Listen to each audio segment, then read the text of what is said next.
still in Belmont, Massachusetts. We're going to try to squeeze this in on the remaining battery life. Act 4, Scene 7.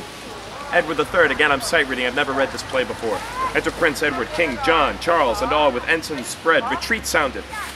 Now John in France, and lately John of France. Thy bloody ensigns are my captive colours, and you, high vaunting Charles of Normandy, that once today sent me a horse to fly, are now the subjects of my clemency.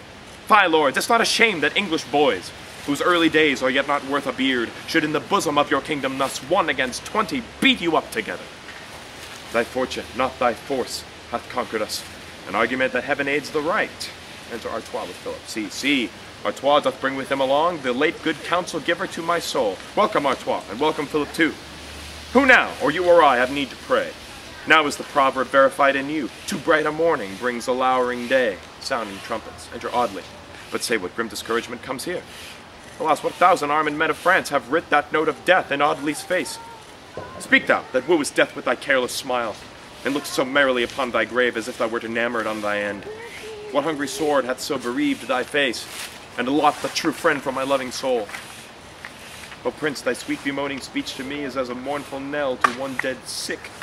Dear Audley, if my tongue ring out thy end, my arms shall be thy grave. What may I do to win thy life or to revenge thy death? If thou wilt drink the blood of captive kings, or that it were restorative, command a health of king's blood, and I'll drink to thee. If honor may dispense with thee for death, the never-dying honor of this day share wholly, Audley, to thyself, and live, victorious prince. That thou art so, behold a Caesar's fame in king's captivity. If I could hold dim death but at a bay till I did see my liege, thy royal father, my soul should yield this castle of my flesh, this mangled tribute with all willingness to darkness, consummation, dust, and worms. Cheerily, bold man, thy soul is all too proud to yield her city for one little breach. Should be divorced from her earthly spouse by the soft temper of a Frenchman's sword. Look, to repair thy life I give to thee 3,000 marks a year in English land. I take thy gift to pay the debts I owe. These 2 poor squires redeemed me from the French, with lusty and dear hazard of their lives. What thou hast given me I give to them. And as thou lovest me, Prince, lay thy consent to this bequeath in my last testament. Renown and Audley live, and have from me this gift twice doubled to these esquires and thee.